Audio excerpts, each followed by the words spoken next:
We're starting off today talking about love and money, because if you and your partner aren't on the same page when it comes to finances, money problems can quickly sour a sweet relationship. Financial advisor Rob Wilson of Wilson Insight is here sharing tips on navigating the choppy waters of love and money. Rob, good to see you. Good to see you too, Christine. Yeah, love and money can be tricky sometimes. Absolutely. You know what? The best financial advice I can give to the gentleman out there for today is to make sure you have those flowers ordered and you have that dinner reservation made. That'll make sure that you have a good Valentine's Day tomorrow. But if you want to stay happy after that and beyond, I think money is going to be a big topic, and you're going to have some things to work on. So tell us a little bit about the state of love and money in the United States. So there was a 2005 study that came out of Ohio State that said that someone that got married and stayed married had 4 times the wealth as their single counterpart after 10 years. And you know, this makes sense, right? Because you get together with somebody, now you're not paying all of the rent by yourself, you're sort of splitting all of those expenses, and you also have somebody to support you in your career and other things that you want to do. So it shows that, you know, getting married can be really good for your money. But even though we know this, money seems to still be a taboo topic. You know, it really surprises me that even when I sit down with couples who come to work with me, that they're more comfortable talking with, let's say, some more sketchy subjects than they are about money. But the reason why it's so important to talk about that is that we know in relationships, opposites attract. So you tend to have someone who's a saver end up with somebody who likes to spend money, or someone who wants to be a little bit more risky with their investments with someone who wants to be a little bit more conservative. And so these can be issues in your relationship. Well, and I thought this was interesting, some of these stats about how roles are changing, because recently a study showed that 38% of women make more money than their husbands, which is a lot different than it was. Not that many women were even working in 1970. This is a big change. You're right. Right now it's 38%. Now some of that is because the man isn't working at all. They're staying at home taking care of the kids.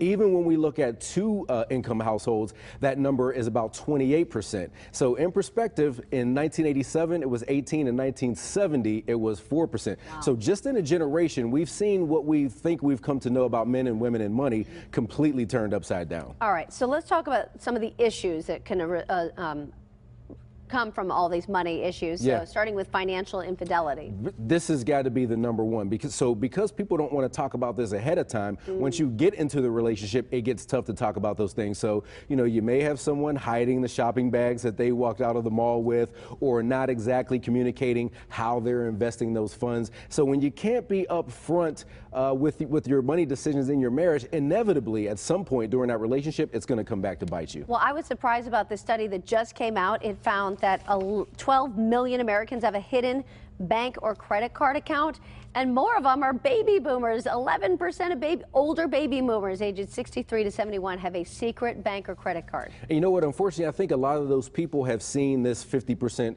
divorce rate. So they've seen a lot of friends and family members get divorced. And so you say, maybe I need to be protected in case that this happens. So I'm going to stash a little bit of money over here just to be safe. Interesting. Okay, what about separate and joint bank accounts and sharing bills? Yeah, this is the really ongoing debate. Should you have separate, or should everything be together? And how do you split up the bills? I think, in my estimation, it should be a little bit of both. I do think that you should have some separate money that you can have some freedom with, because look, how can you surprise your wife with flowers if she sees transactions on the debit card? So have a little bit, but have a joint account for bills, and particularly if you're going to save for something large like a house or a car, that makes sense. And with regards to the share of the bills, I think it makes sense to pay the bills in proportion to your income. So if you both make about the same, if one makes more, you should pay a higher share of the bills. Well, let's talk about what people can do, because this is the important part, how to make it work. So starting with communication. This is what you have to do. You have to talk about these things,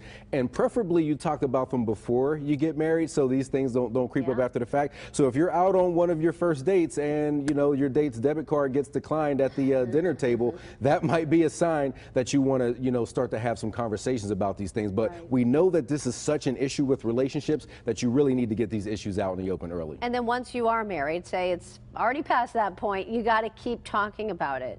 Yeah, no doubt about it. I suggest that people physically schedule time in their calendar, whether it's weekly, bi-weekly, or monthly, where you have no other distractions, get out of the way of the kids, so you can really just focus and talk about these issues. That's really smart. Okay, then develop your financial vows. Yeah, you really need to decide how you're going to manage your money in your relationship. And so while you have your vows with the way you're going to love each other, I think it's important to talk about how you're going to manage the money, who's going to be in charge of certain things, where all of the documents are. Make sure you put this in writing so that you're absolutely on the same page. Well, and even goals. I mean, you could have different retirement goals, maybe different goals. Someone wants to go back to school, career goals. Those are important too. This is a really big one, because if someone, to your point, wants to go back to school, then that's an income that you're not going to have coming into the household, and that might be additional debt that someone is going to have to take on. So these are really, really big decisions that you have to include your partner on and not just make on your own. All right, and then consider a prenuptial agreement. Okay, so this is not the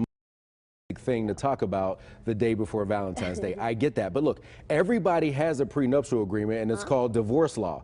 So the only people that win in a divorce are the attorneys. So you hope for the best, you plan for the worst, you say, just in case this doesn't happen, this is how we're going to split everything. You save a ton of money and honestly a lot of angst, just in case the relationship doesn't work out. Because of course it will, and if you do the prenup, then you're guaranteed it's going to work out. Absolutely. Right? Well, always great advice. Thank you so Thanks, much, Kristen, Rob. for having me. And Rob Wilson of Wilson Insight, our regular PTL contributor, and you'll find a link to his website at kdka.com/PTL.